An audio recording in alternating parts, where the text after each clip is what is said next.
welcome back. You are listening to Become a Bat.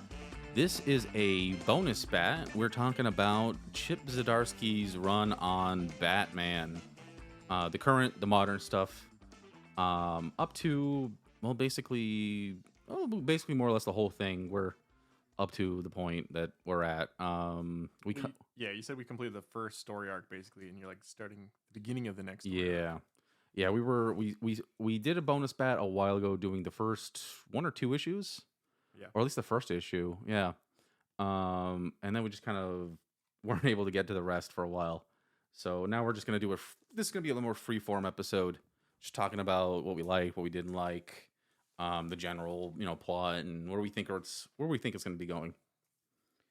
So, where to begin? Well, we can just begin with like generally what it's about. Like Yeah. it's about Batman having created a failsafe. Is failsafe the name of the story arc? Yeah, I don't remember the name. It would be cool if I had like thing, but I think Failsafe is the name of the story arc, and Failsafe is the antagonist. Yeah, it's weird because there's more than one failsafe in here. Yeah, Like generally, the story would be about Batman having created a failsafe against himself mm-hmm. because he already created a failsafe against every member of the Justice League in Yeah. a previous Batman story, Tower of Babel, Mm-hmm. which was considered not canon. But apparently, like the multiverse is back, Well, so it is canon now. Actually, on a side note, yeah, I also finished reading Dark Crisis on Infinite Earths, but even before that, while I'm reading it, I think the general idea that has been like recently just kind of like, New 52 just kind of more or less kind of faded out. Yeah. And like remember the canon we know, like as we were reading it, Yeah. it's kind of more or less back. Like it's just kind of like a mix between the two. Everything's kind of It's like a mishmash. They're picking and choosing what they do or don't want to be part of the canon. Yeah, like Death of Superman happened. So basically, it's just kind of like if the writer likes it, it's canon. Whatever. I kind of like that because it leaves room for like surprises, Mhm. because the way that they're portraying it here is it's kind of like when the Watchmen interacted with the DC universe for a hot minute. Mhm. Batman's like doing stuff, and then all of a sudden he like sees something, and he's like, the multiverse. Yeah. Like little things appear, or like in this case, towards the end of the story, he gets literally like, he dies Yeah. and like gets shot into another universe, and then he's like, the multiverse is back. Yeah, I think he was just immediately like, "Oh shit, I'm in another universe. God damn it." Yeah, he is. But like, the way that they do it is pretty interesting. Yeah. So basically, the story is like Batman creates a failsafe against himself in case he ever goes rogue or something. Mm-hmm. And then in the first, so that happened years prior. He kept it in the Batcave and must have forgotten about it, or he created it after the events of Tower of Babel. Yeah. Like after being booted from the Justice League, mm-hmm. and then totally forgot about it because he didn't create it as normal Batman. Yeah. Like he created it in the form of the Batman of Zur-En-Arrh. Mm-hmm. So it knows like everything he knows. It would anticipate Batman 100%. It's like perfect, and it's kind of overpowered because it like in the end, like not in the end, but it basically does like overpower even the Justice League and puts Gotham in like a weird prison state for like a couple weeks. It's a more effective failsafe than the Tower of Babel thing was. It really was like, okay. So even let's recap even the first issue real quick because that leads into why failsafe activates in the first place. Yeah. In the first issue, Penguin sets up this hostage / bombing situation at a gala. Oh yeah. And then Batman realizes that he's been duped. It was actually Clayface. it was Clayface in place of Penguin, but Penguin was at the hospital. So Robin actually gets shot in the throat, and then he takes him to one hospital. I don't remember if they were two different ones, but Batman visits Penguin in the hospital room, and Penguin is dying of cancer. He'll probably be dead like within an hour anyway. Mm-hmm. He's on his deathbed, and he basically like kills himself, but he sets it up so that a nurse walks in and makes it look like Batman murdered him. Right. And then the news of this Batman murdering somebody is what activates failsafe. Yep. Which is a great setup. It's a good setup, but it's also like, how does that activate failsafe? I think maybe it's just connected to he's got Wi-Fi. Yeah. I think that's what it is. He's got Wi-Fi. He reads on the news. Yeah. And okay, Batman, to him, it doesn't matter. Like, it doesn't matter if it's true or not. To him, he knows Batman is a murderer, and that's the thing that Batman, Yeah. is. That's what basically would set him to be irredeemable. Right. Yeah. Which Maybe Batman should program his next robot not to believe everything that it sees. yeah, it's not a good detective. No, it's not. It just takes the words literally. Yeah. Which I mean, me and you, Mike, we're both pretty much we're not pro Batman murdering or No. anybody, but like we're fine with Batman killing people because it's usually usually always been self defense. I'm okay with Batman slaughter. Yeah, but Bat manslaughter. yeah, I like that. Yeah, it's he's a manslaughterer for sure. The only time I can even think of right now where Batman, like a mainline Batman, not like an other worlds, Elseworlds, but like a mainline Batman, like straight up just will like execute anybody, was the Mad Monk. Yeah. And you know what? He wasn't even human. No, yeah, that's right. He's a werewolf vampire thing. Yeah, like he was sleeping and he killed him just like in Last Man on Earth. Shot him dead. Yeah. Silver bullet. It wasn't fair, but whatever. Fuck it. But so back to failsafe. Yeah, so he activates and then Failsafe is way overpowered. He just like he's like stronger than Bane. Like he's got all this intelligence of Batman. He's kind of like Omak a little bit. Yeah.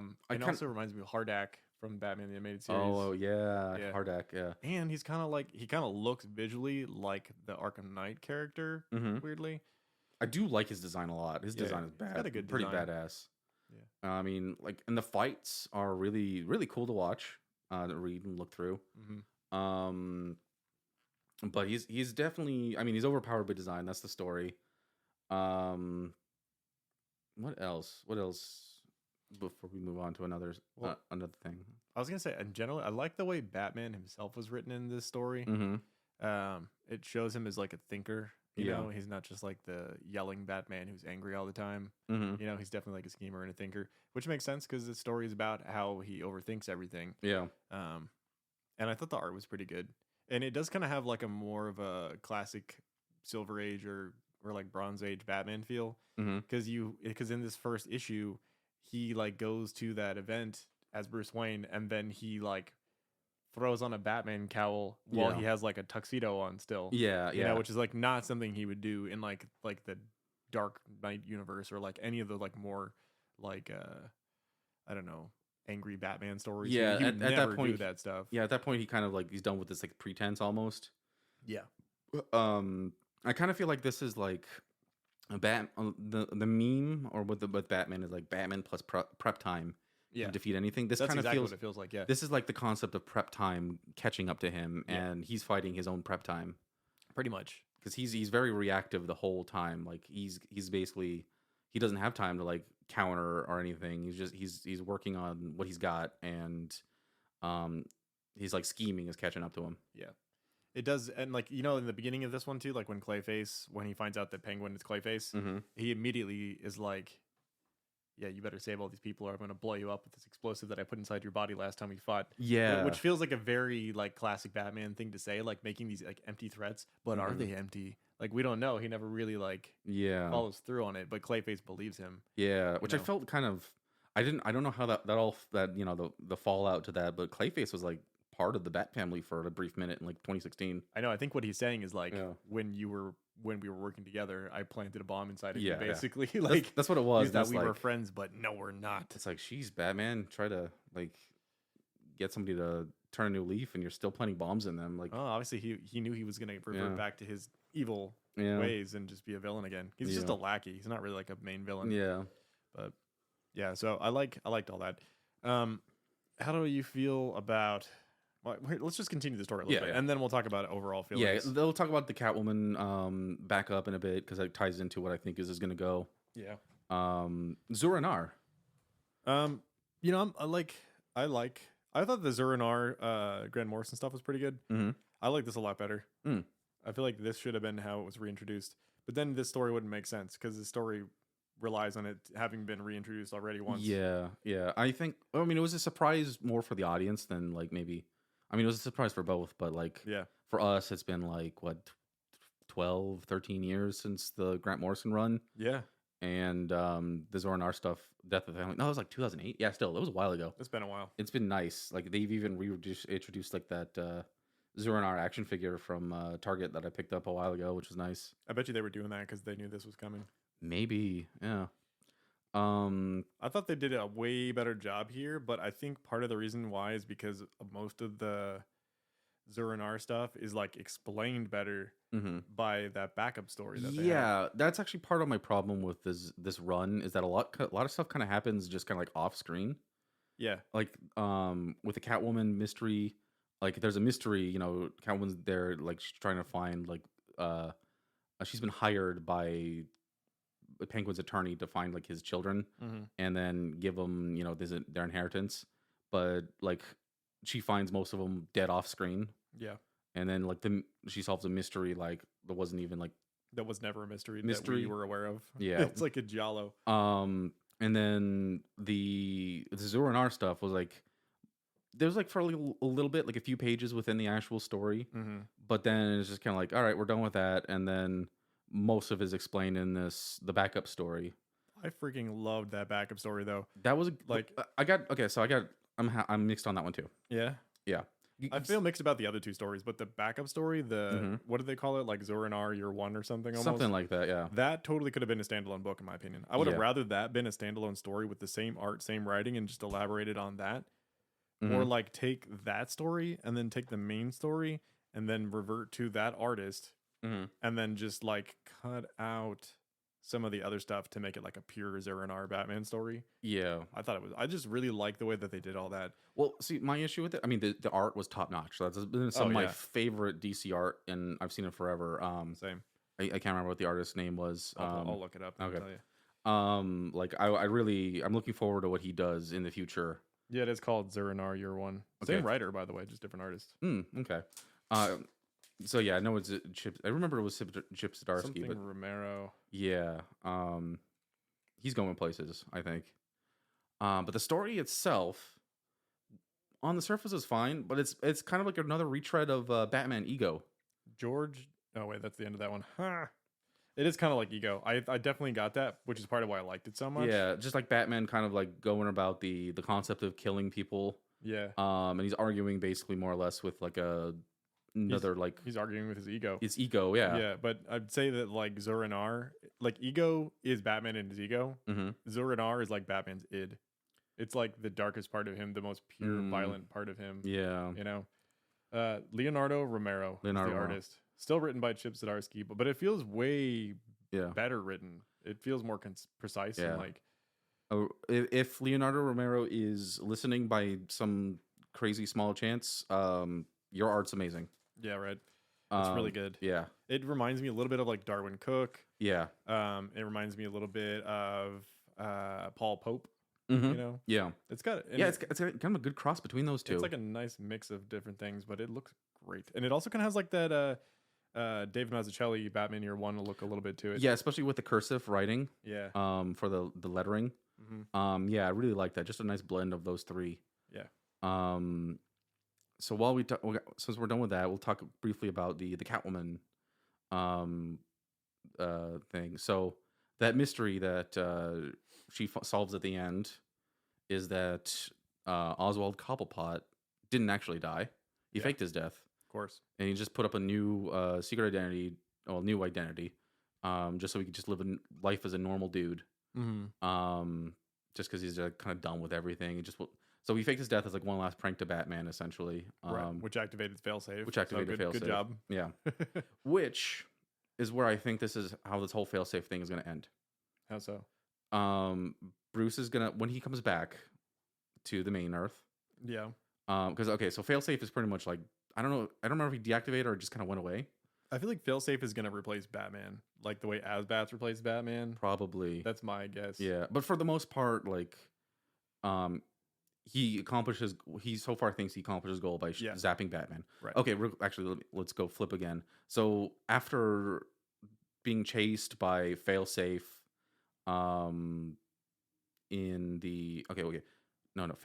failsafe like hits Batman pretty hard. He falls in the ocean, and Aquaman saves him, and he hides him while he recovers in Atlantis for 2 weeks. Yeah. During this whole time, this 2 weeks, Failsafe has basically scoured the earth.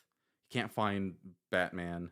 He's getting close to him, but while he's like waiting for Batman to show up, he basically like puts Gotham City in like a lockdown, like prison state for 2 weeks. Yeah, like No Man's Land. Yeah. And even like the Justice League are like, we can't do anything. He's got the Bat family like imprisoned. Like I remember Nightwing was kind of like hanging upside down, just kind of like useless. Can't do anything. And then somehow he finds out that he's in Atlantis, and then Aquaman's like, "Get out." Yeah, well, Aquaman was like, he's gonna figure out he's here eventually. So we got to do something about this. So Bruce basically makes himself known, and then he lures him to the Hall of Justice, and then I think they teleport to. I think they go to the Hall of Justice first, and they teleport to the Watchtower, and they have like a big fight in the Watchtower. Yeah, like a knockdown, drag out fight. Yeah, it's like Dragon Ball Z whenever they teleport into a planet where there's no one there to get hurt. Yeah, very convenient. Yeah. But and then the fight culminates outside into the space, and Bruce Wayne free falls from outer space back down to the surface of the planet. Back to the so bad. That I actually love. That's one of my favorite things about this. It's so bad that it's good, but and then he's like trying to. They're like explaining it away, like the surface of my suit can withstand the heat from the atmosphere, and it's like, yeah, right. He does all the calculations, and he's like, I got to do this perfectly, and like I don't know, it's audacious, but I loved that. That I loved. Like if I'm gonna. Chip Zdarsky gets that, like nails that. I think he did it right, like because that's how you got to do it. Like, as a, I'm gonna go on like a little bit of a tangent now, but as a kid, it always bothered me when Batman had to put on like stupid space suits or whatever, because like it just ruins his look. Yeah, I'm like, why can't they just find a creative way to write a way into it, like so that he doesn't have to put on this dumb spacesuit? Like, can't he just be like, yes, the nanites in my spandex are keeping me warm as I plummet through the ice cold realms of space. Like, there's ways to do it, and he did it here. Yeah, you know, it just compared to the rest of the book, it feels really like out of place. Yeah, I think so they land by the Fortress of Solitude, I think, right? Yeah, and like Tim gets there somehow. I don't remember how, but Tim gets there, and then they plan a last stand against Failsafe. Killsafe now.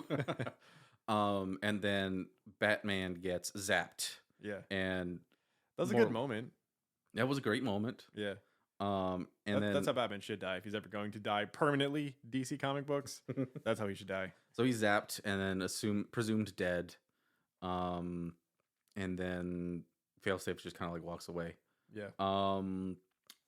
But as we see, and that ends the first arc. And then in the first issue or two, we see Bruce. He's actually teleported to another Gotham City in the multiverse, and he's just kind of like a crime solver guy. Yep. And in this universe, I don't even think he's Batman in this universe. No, he's just crime solver guy. But Jim Gordon is like a ghost skeleton. Yeah, it's so weird. I really like it. And then he's just kind of like saving some people. And then remember last week when we were recording, you mentioned the judge. Yeah. And I was like, oh, he doesn't know yet. Yeah. Harvey Dent is there, all one face, but he's the judge. Which is a nice throwback to the Batman animated series episode. Yeah. What do they call him? I think it was just called the Judge. No, he's got another name. It's the name of that judge figure from mythology. Oh, Janus. Yeah. Janus. Yeah. Yeah. So it's definitely a reference to that. Yeah. Because Janus is about the balances of the scales, good and bad. Yeah. Right so basically that's where it's kind of like left off. But go back to the Catwoman thing and the Cowput. So I think whenever this multiverse thing resolves, and Bruce eventually comes back to his universe, like obviously he's gonna have a final stand with Failsafe.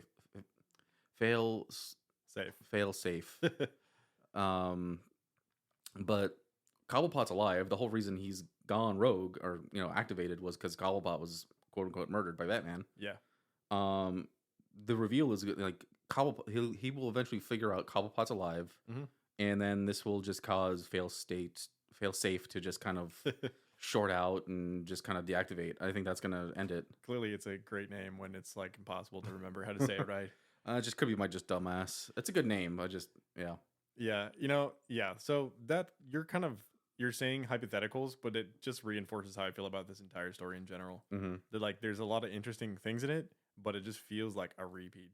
Yeah. Like if you have a super powerful villain who shows up who can decimate Batman like nothing, Mm-hmm. then kills him apparently, but he doesn't die. Somehow he just goes somewhere else where he can recuperate just to come back to take that villain down to regain the mantle as Batman. That's like every major Batman villain story arc. Yeah. Like, I mean, maybe this is one that he's had like in his mind for a long time. I mean, with it being like basically a stealth sequel to Tower of Babel, he might have just like thought of this like right then and there and been like, if I ever do Batman, this is my story.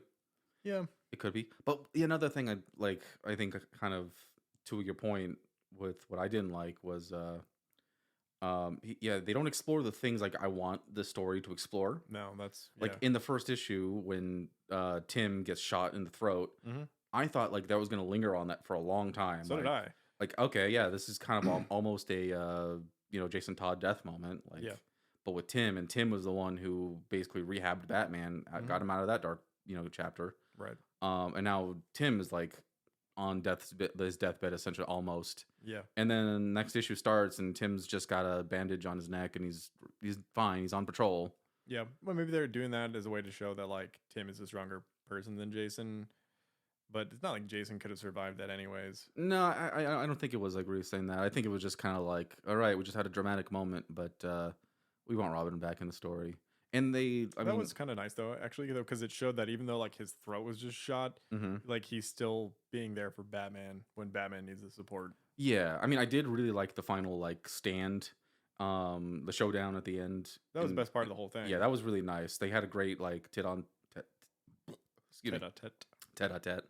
Nice character bonding moment. So that was cool, but I don't know. Sometimes I just wish the story would linger a little bit longer. I agree. I think the story needed to linger more on the important pieces. Because like, okay, so I said that this follows like beat by beat all like major Batman supervillains, like Bane, like big villains who actually like make an impact on Batman.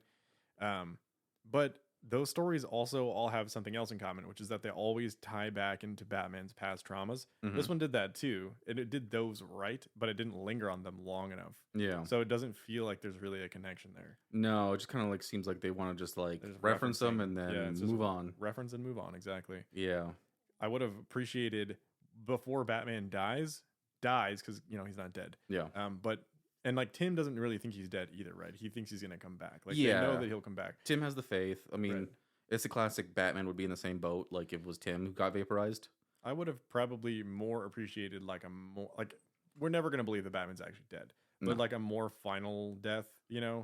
where like because they have that really good moment where like he's about to kill Batman and Batman like looks at Tim and is like, it's okay, everything's gonna be okay type thing. That's great. But then like I would have appreciated like at least like a couple pages, like maybe like a 5 or 6 page, or maybe even like 2 pages with a lot of panels, like a quick little like life flash before your eyes thing, like where it shows like the flashbacks to like him meeting Tim and like Tim becoming Robin and like showing how like their relationship is different than like him and Dick or him and Jason.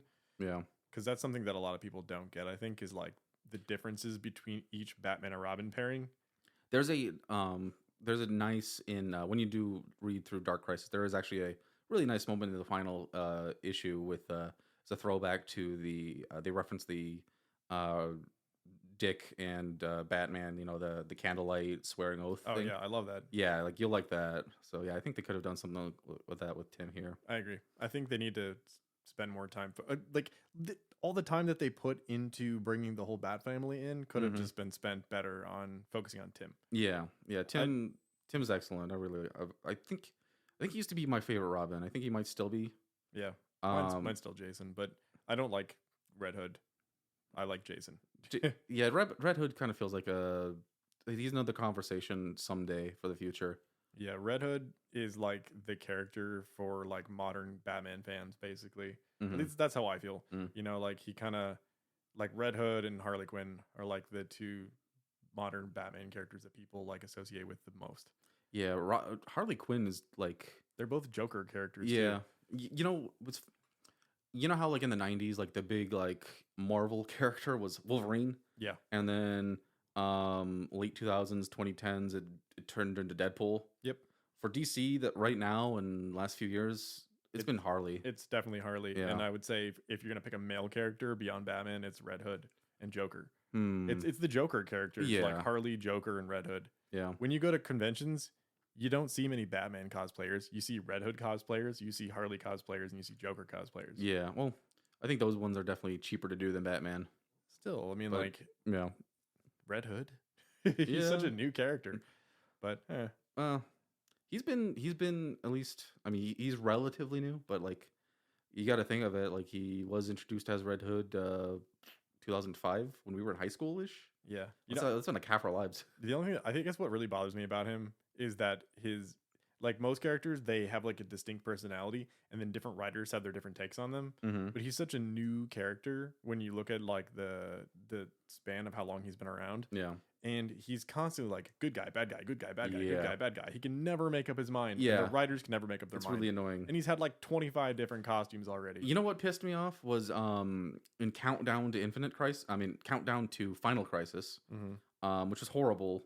But one of the like worst one thing that I thought, oh, this is excellent, and then they squandered it was when he goes to like another universe, and he finds out that I can't remember what happened exactly, but basically he takes on the mantle of the Red Robin there, Yeah, and I'm like, oh, this is a great idea. they Yeah, could have just Jason, left him there. they should have been. And then like by like the next week or so, he's like, fuck this, and he throws the Red Robin costume away, and I'm like, Yeah, god damn it. that's what I don't like about him is that they like to equally write him good and bad, Yeah. which we don't need. That's what Damien's for.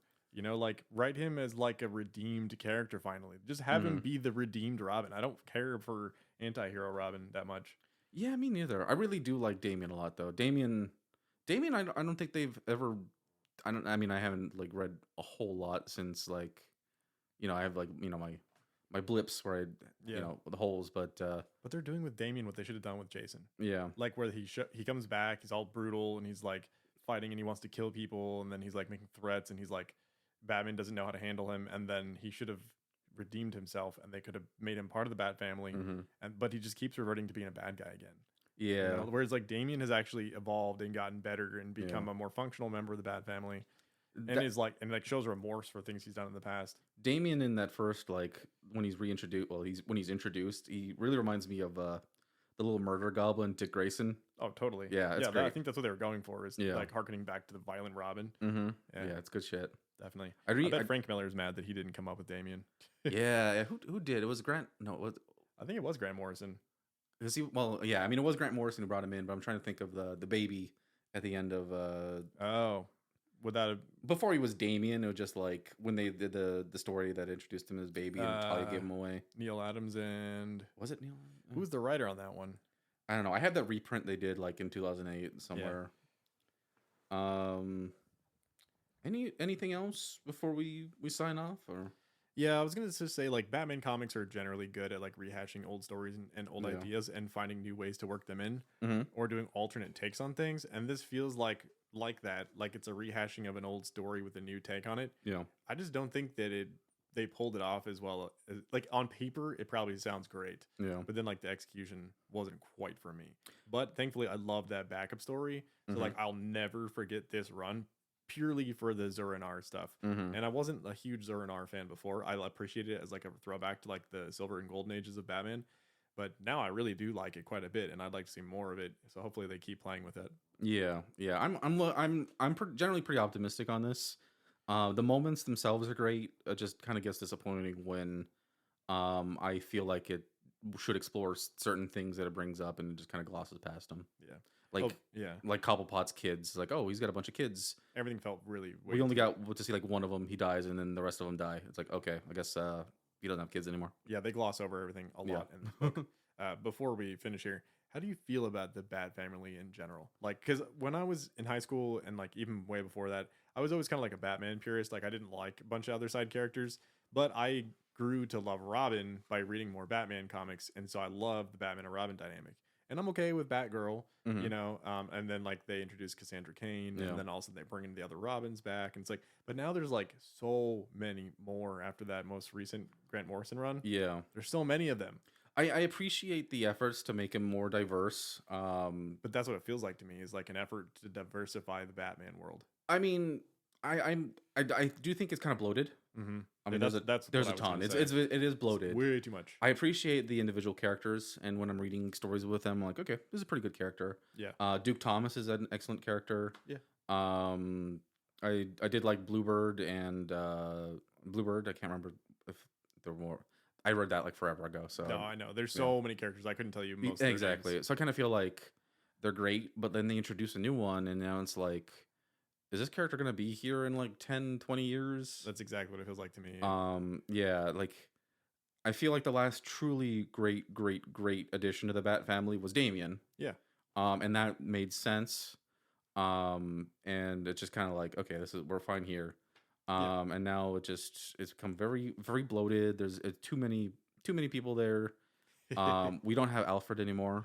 Rest his soul. Can we get a Batman story arc, DC Comics, where somebody like Failsafe, it doesn't have to be Failsafe, come up with a better name and a better villain, just starts picking off Bat family members and pares it back down to where it's just Bruce Wayne and Dick Grayson and everyone else is dead, and they have to find a way to like fix that.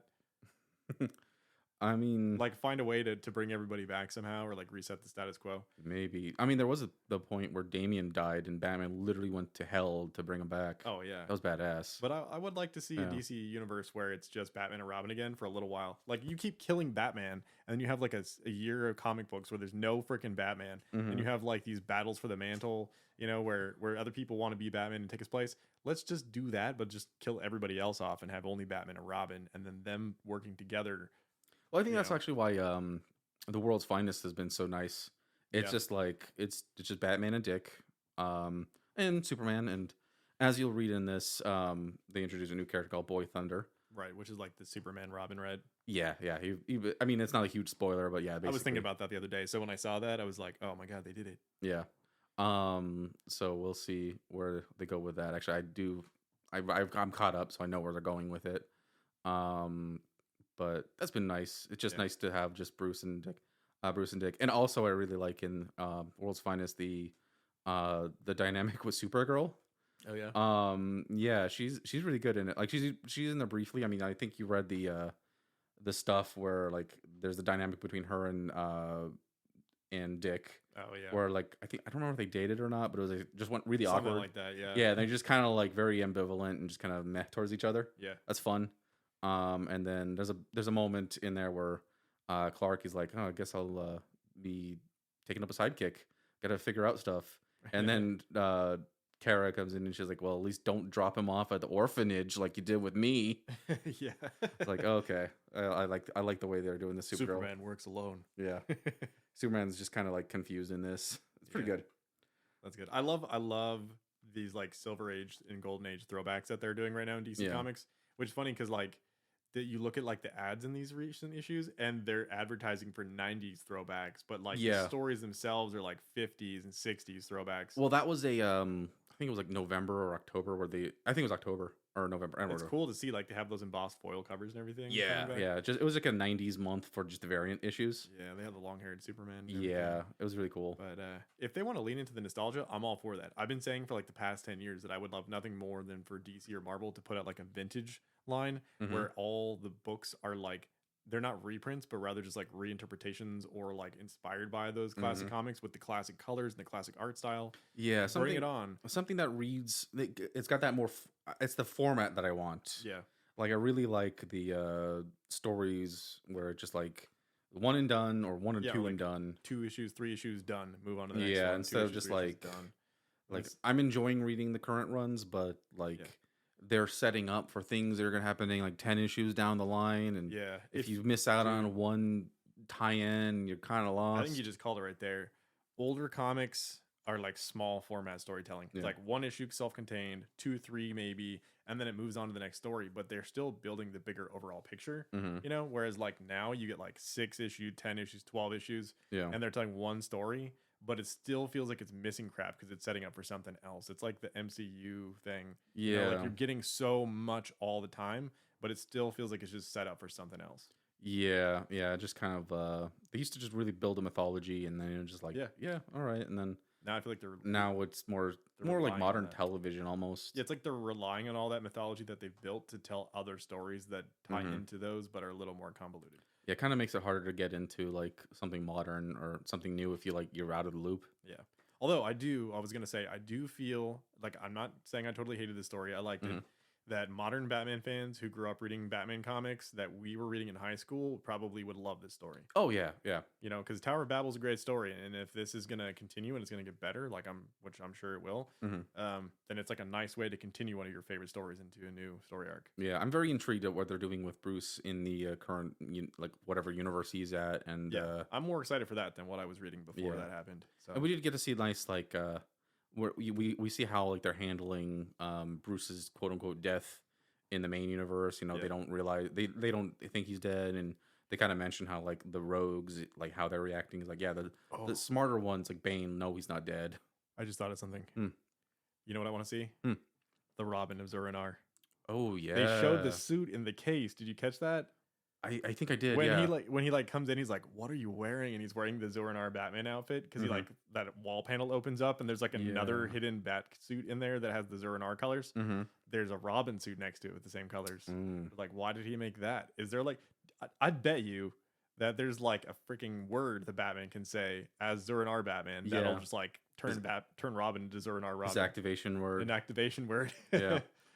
Yeah, that'd be hilarious. That's what I want to read. Do that, DC Comics. Let's get a Zur-En-Arrh Batman and Robin series. Yeah.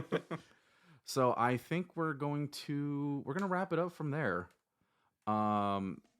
Next time we're gonna tackle Detective Comics. Oh, I'm really excited about that one. Yeah, it's a little bit meatier. I don't know how well I'm gonna do talking about it because I kind of rushed through it all, but it's definitely interesting for sure. It'll be a different type of episode. Yeah. So thank you so much for listening. This is Become a Bat. Good night. Have a good night.